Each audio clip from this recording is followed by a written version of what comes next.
Почитувани гости, добра вечер и добре дојдовте на овој свечен настан, што можам да кажам дека го подготвуваме секогаш со многу љубов и со нетрпение го iščекуваме, а тоа е свеченото доделување на наградата Пегас, овој пат за 2023 година. Добитничка на романот на наградата Пегас за најдобар необјавен роман на годината е Јована Матевска Атанасова, со романот Риба во мрежа, за кој што малку подоцна ќе кажеме нешто повеќе, ќе го патиме во неговата содржина. Претходно би сакала само еден краток вовед да дадам за наградата Пегас и да подсетам за новиот конкурс што е веќе во тек. Наградата Пегас годинава ја организираме по 6-ти пат, значи Јована ќе биде запаметена по малиот јубилеј што го славевме лани, петтото издание на наградата Пегас. На минатогодишното издание пристигнаа 36 ракописи. Уште од појавата на Пегас навистина е голем интересот кај публиката и ние сме многу задоволни во кој правец се развива оваа награда. Можам со гордост да кажам дека добитниците, а и оние што романи што сме ги разгледувале во потесен избор, многу убаво котираат и на другите награди, конкретно на наградата Роман на годината, што ја доделува Фондацијата Славко Јаневски, која што пак е партнер во организирањето на оваа награда Пегас.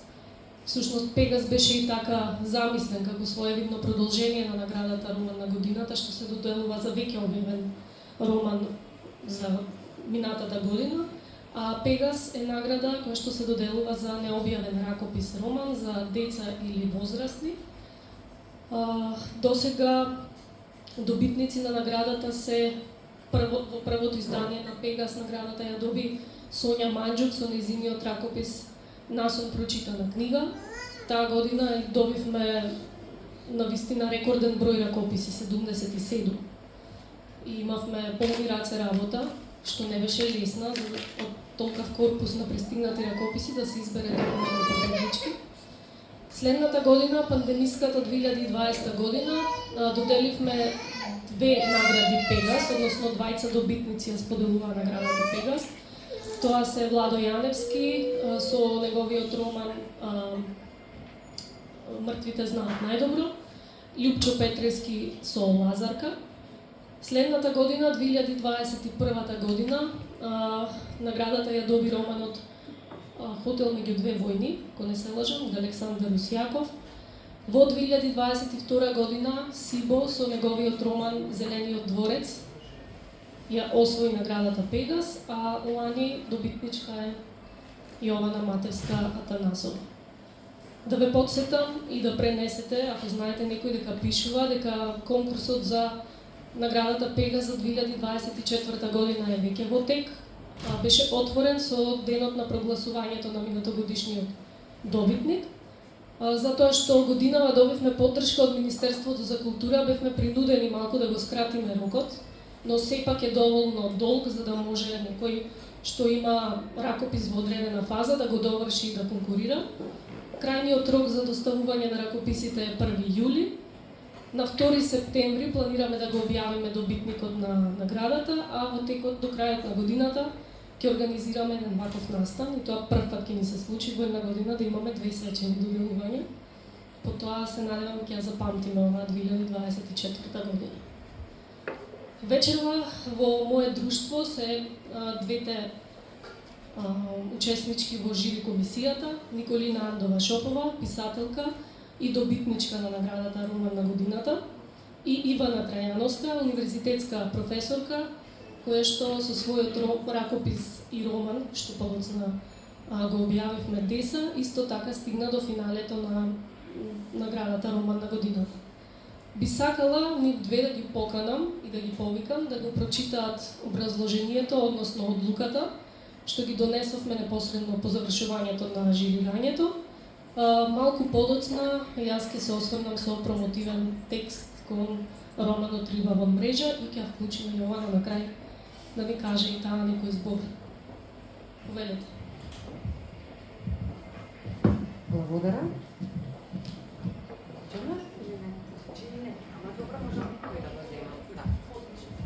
Благодарам.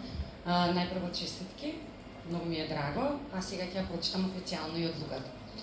Жири комисијата во состав Николина Андова Шопова, писателка, Ивана Трајановска, писателка и универзитетска професорка и Бисера Бендевска, уредничка, во врска со доделувањето на книжевната награда Пегас за најдобар необјавен роман за 2023 година на издавачката куќа Арсламина и фондацијата Славко Јаневски, на последниот состанок одржан на 22.12.2023 година по темелната расправа за пристигнатите ракописи ја донесе следнава одлука. Наградата Пегас да му припадне на необјавениот роман Риба во мрежа од авторката Јована Матевска Атанасова. Во најтесниот избор беа разгледувани романите Страшни приказни од Сузана Камберова, Неочекувано од Ана Мовска, псевдоним, и Интервенција од Игор Рамдедов. Честитки, Јована.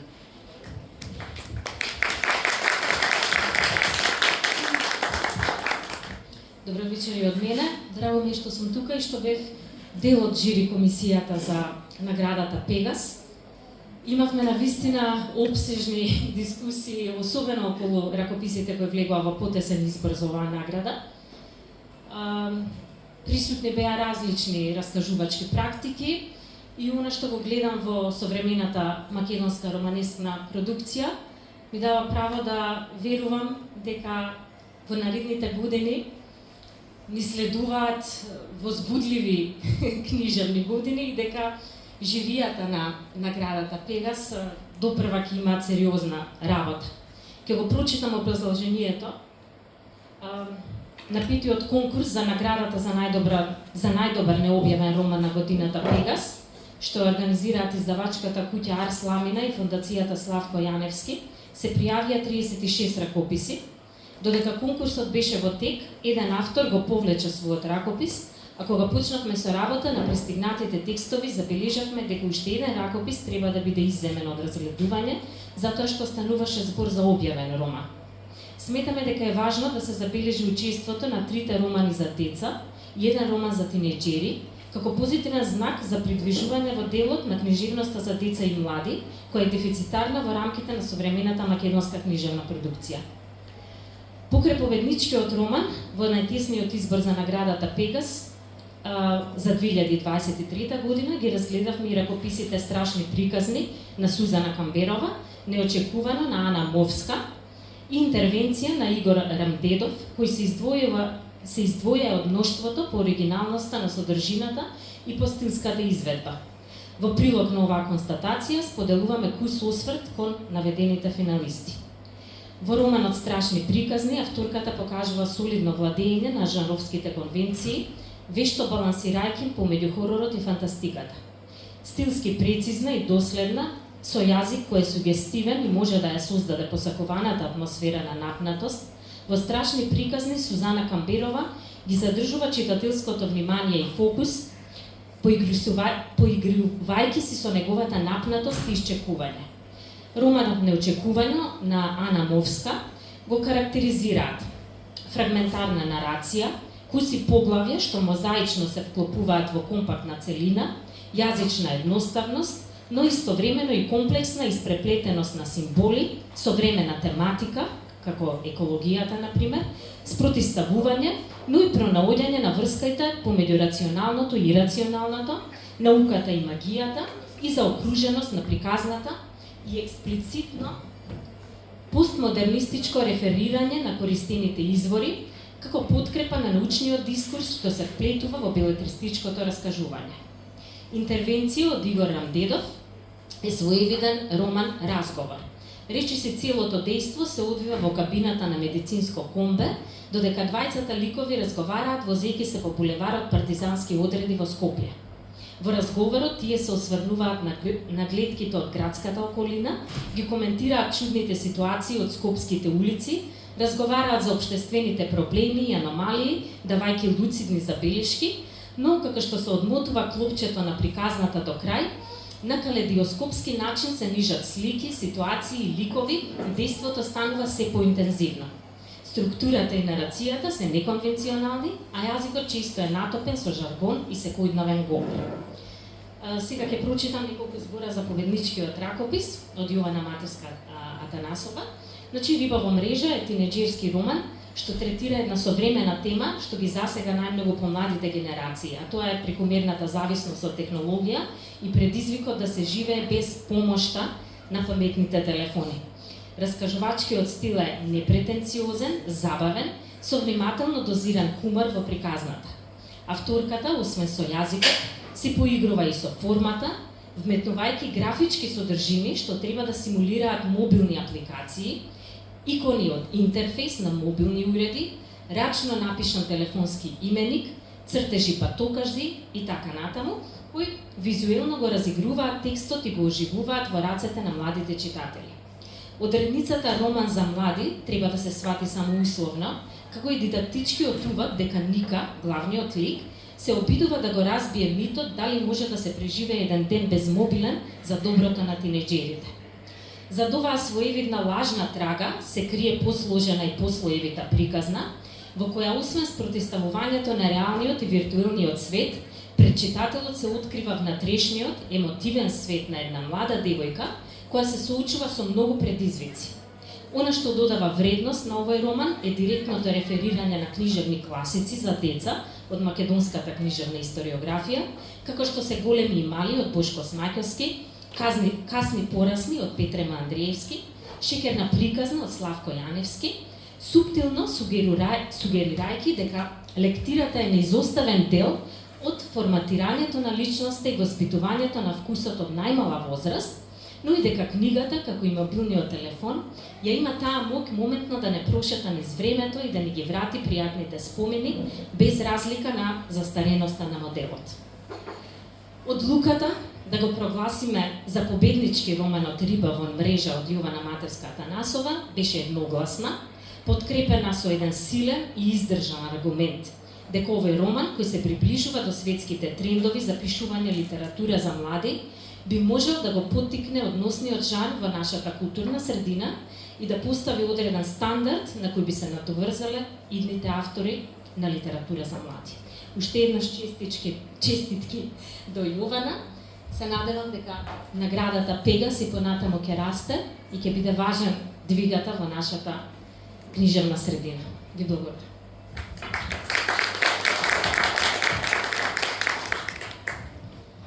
Ви се заблагодарувам и јас вам две, што бевте навистина конструктивни и посветени во работата на прегледувањето на ракописите. Навистина имавме многу убави моменти поминати заедно во продуктивни дискусии и мислам дека го направивме вистинскиот избор. Тоа го потврдивме сега со прочита на одлуката и на образложението и во овој момент мислам дека е ред да ја повикам директорката на издаваштво на Арсламина, Бранка Бугариска, да ја врачи статуетката на Јована Матерска Атанасова, што е секако дел од наградата Пегас.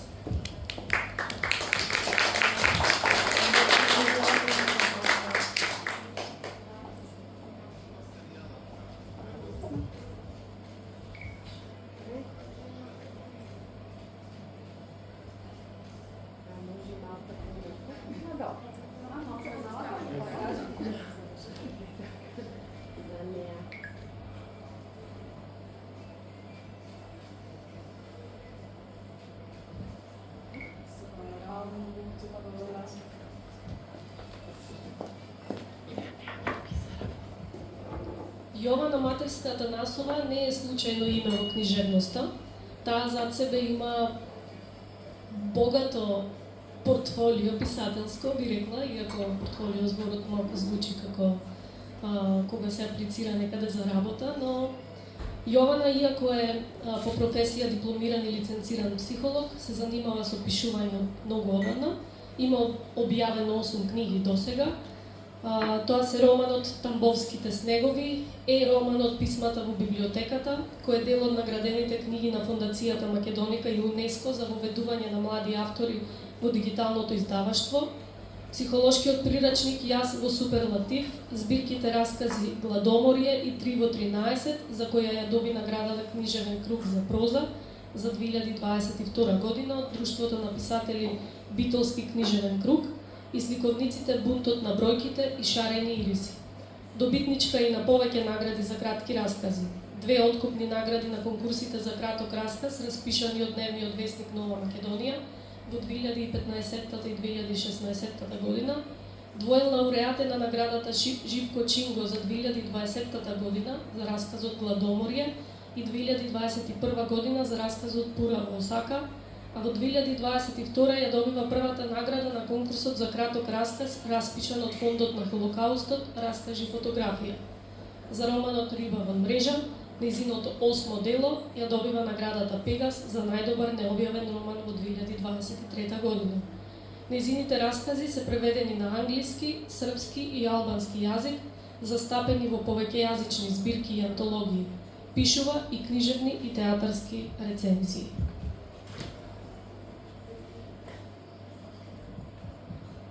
Ако македонските зумери и читателите од сите генерации кои повремено сакаат да направат мала книжевна екскурзија во други жанрови и возрастни категории, досега се задоволувале со преводите на бестселерите од фикцијата за млади од светот, од денеска ќе имаат можност да прочитаат еден свеж македонски книжевен производ и да посакаат повеќе домашни книги на читателското мени.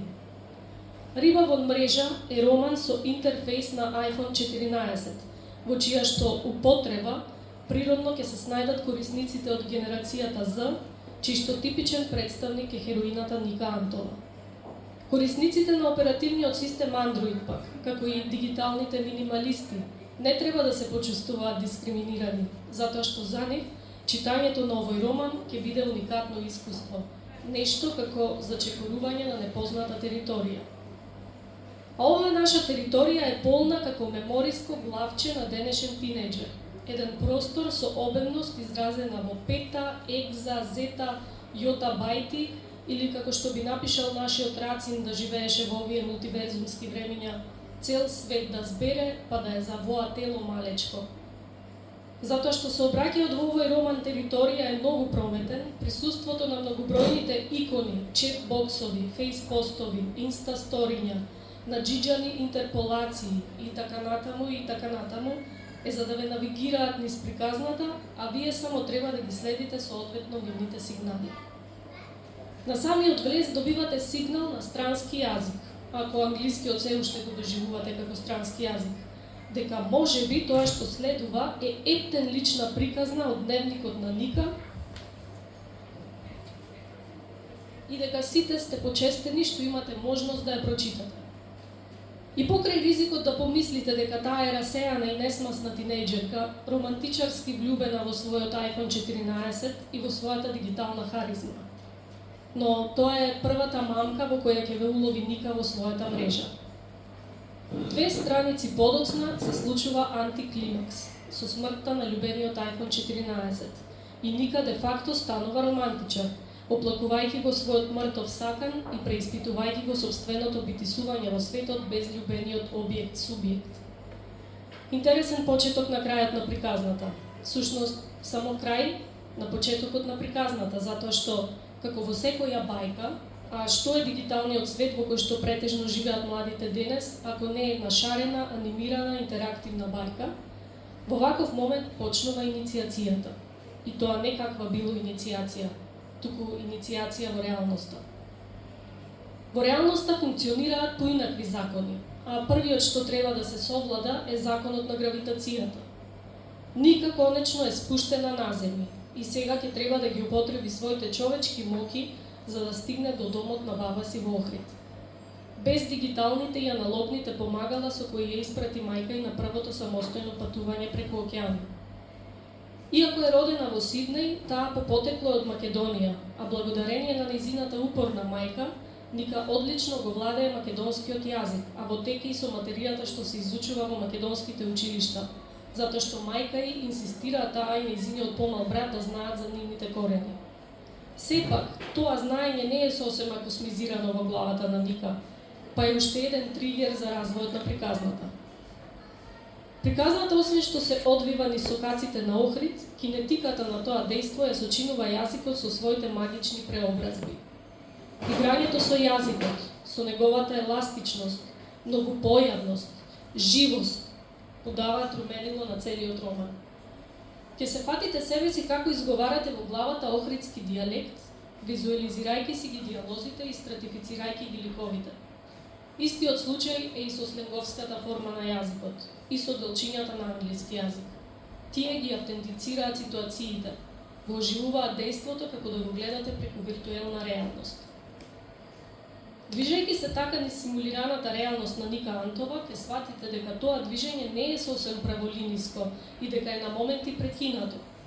Тоа ќе ви даде чувство дека сте импулси во когнитивните процеси во главата на Ника, струјејќи низ нејзините сеќавања, низ историјата на нејзиниот интернет пребарувач, нејзиниот ньюсфит, лекциите од мајка и што полека ја составуваат сложувалката. Ваквата навидум нелогичност всушност е тежиштето на логиката што функционира во денешниот суперсоничен живот и не е исклучено да се препознаете во ваквото размислување во табови, што кај генерацијата Z е Common Sense 2.0 или Здрав разум 2.0. Сепак овој роман, освен што не соочува со реалноста, што понекогаш немаме време да ја перципираме, има тенденција да не вовлече, да не одвлече од неа, така што посредно и непосредно го промовира читањето како аналогна практика што одолева на новите форми на читање.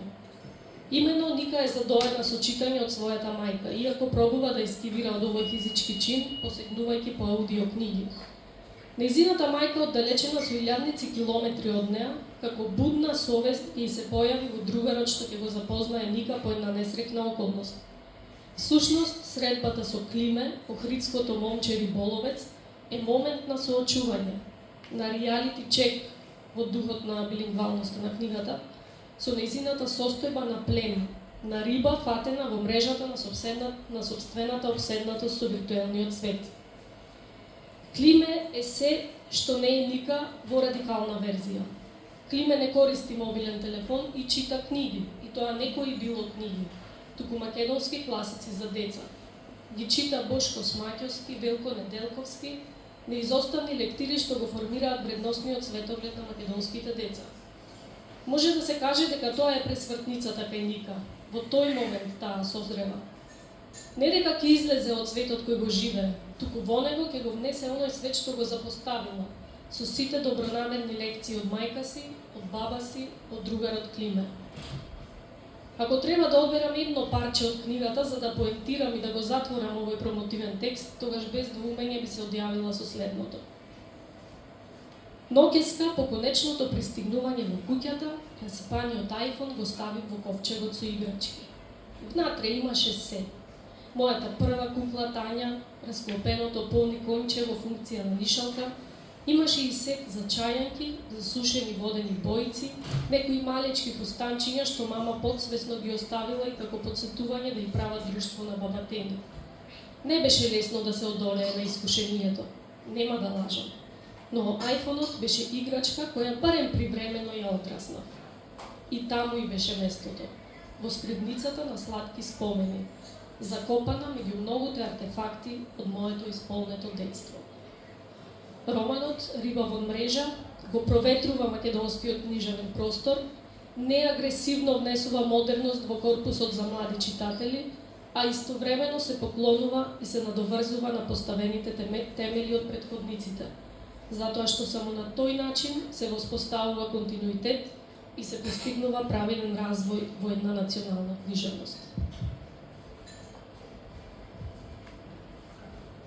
Јована, кој е рецептот да се напише еден роман кој што е модерен, но кокетира и со традицијата и да се состави едно вакво парче што ќе претендира за награди, една да ја освои, но пред него се и уште многу други награди и се надевам и објави на други јазици. Здраво, најпрво да ви се заблагодарам за присуството.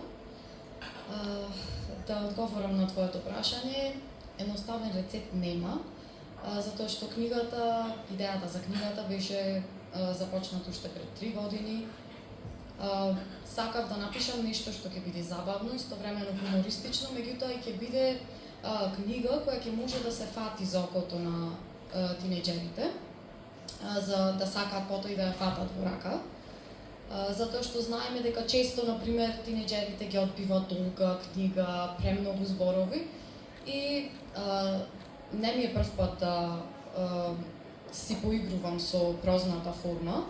Сметав дека доколку го вметнам тој графички свет, кој не само тинеџерите и младите, туку и општо сите ние го живееме, дека ќе добијам една изворедна книга, која што ќе може да биде читана не само, значи ќе биде насловена како книга за млади, роман за млади, меѓутоа ќе може да ја читаат сите кои се чувствуваат доволно млади во душата, затоа што покрај оној дел со интерфејсот, социјалните мрежи, па размислувањето на денешните тинеџери, тука се вметнати многу некои носталгични спомени, например, по 90-тите, како за касни порасни, па за поседоците кои што редовно сме ги имале кај нашите баби и дедовци, семејното подготвување на кори или јувки. И сметав дека едноставно треба да направам некоја паралела меѓу едниот и другиот свет, затоа што и самата Ника, како што во промотивниот говор нагласи, е едноставно растргната тинеџерка, баш како и секој тинеџер, значи збунета тинеџерка. Растргната е помеѓу книгите и таблетите, растргната е помеѓу Австралија и Македонија, помеѓу кирилицата и латиницата. И токму тоа ми беше како појдовната точка на која што сакав да се потпрам за да напишам едно дело кое што сметам дека баш ќе биде некое можеби освежување, затоа што често во македонската литература литературата за млади е некако помалку застапена, помалку внимание се обрнува на истата и се случува, сум имала контакт со некои тинеџери, едноставно книгите да не ги разбираат, затоа што тие на некој начин не живеат во тоа време, за некои книги се класици, нормално дека треба да бидат прочитани од секој тинеџер, од секој дете, меѓутоа често се случува да се изгубат во книгата и сакав да создадам нешто што баш ќе биде преведено на нивниот јазик. Ќе има, значи, англицизми, ќе го има и дијалектот, фактички си поигрува и со самиот македонски јазик, затоа што е повеќе насочен. Благодарам на овој убав одговор. Иако го спомена тоа во одговорот што ми го даде, дали свесно кокетираше со одметнувањето на графичките моменти во смисла да се намали текстуалниот дел за да биде попривлечен да посегнат по романот младите луѓе, или пак тоа е чисто влегување само во нивниот свет, за да не се почувствуваат дека во раката не држат мобилен телефон, дека држат книга? Искрено мислам дека помалку и од двете.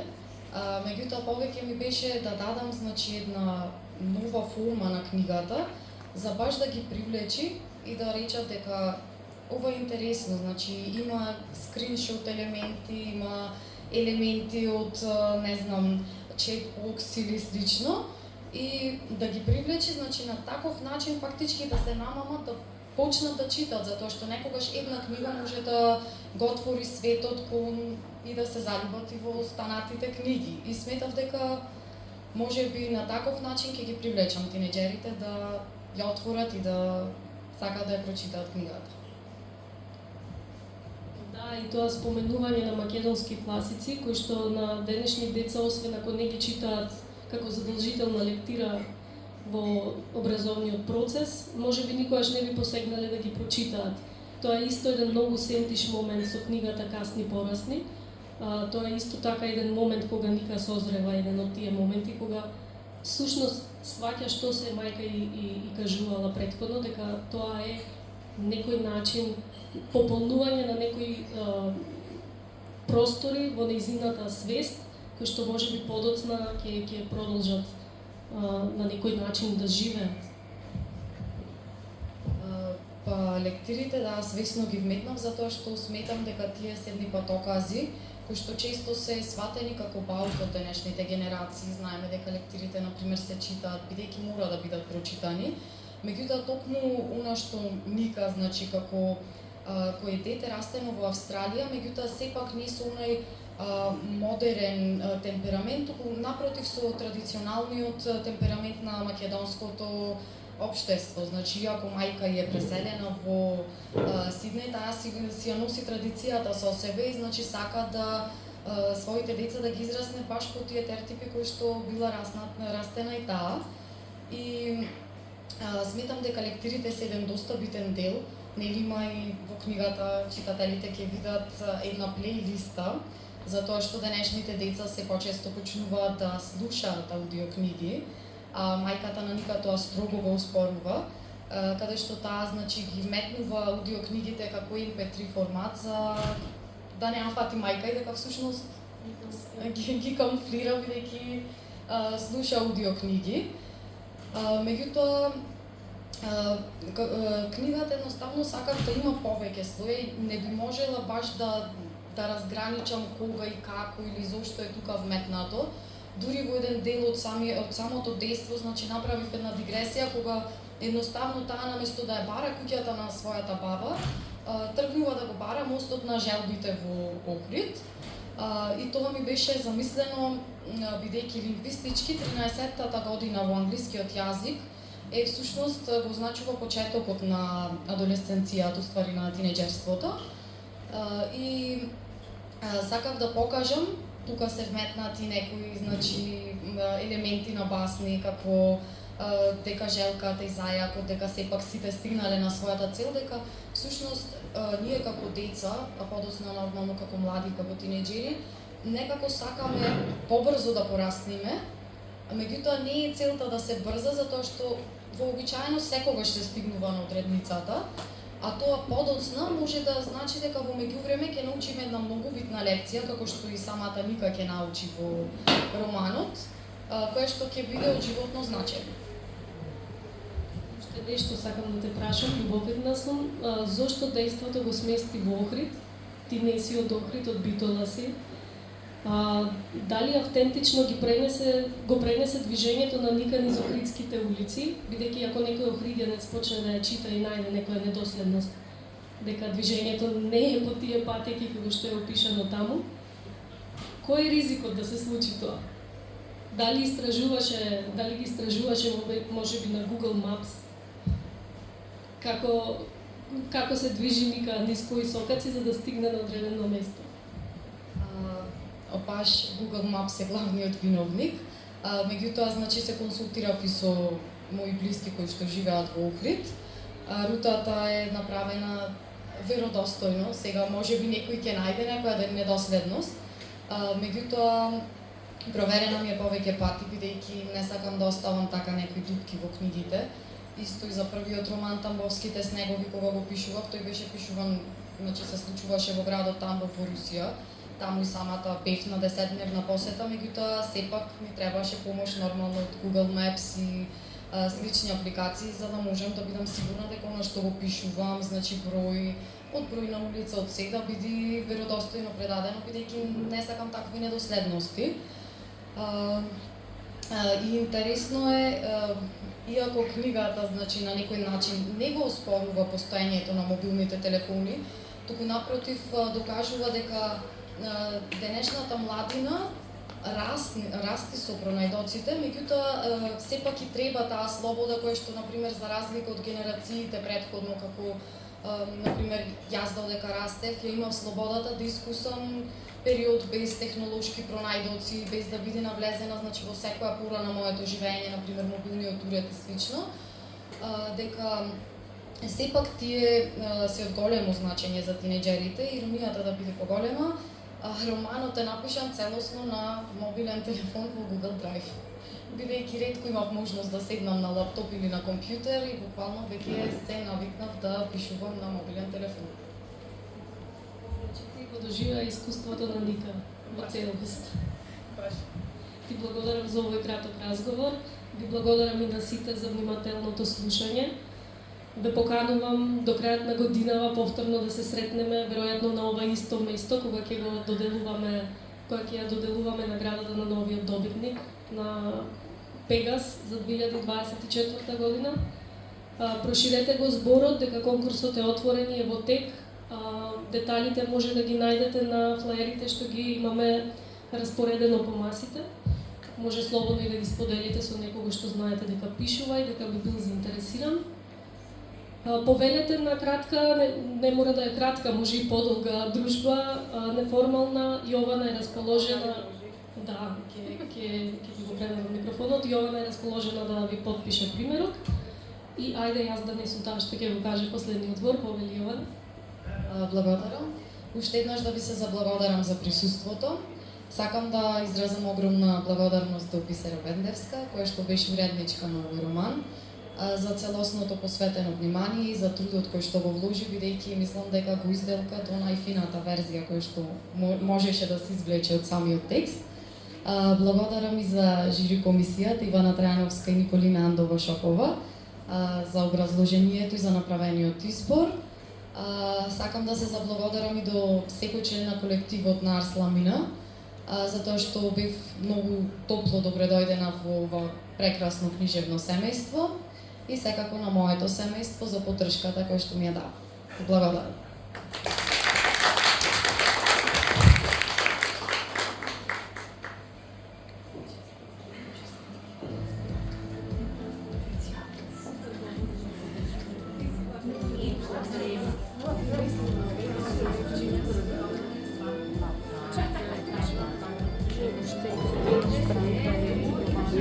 Da, campana.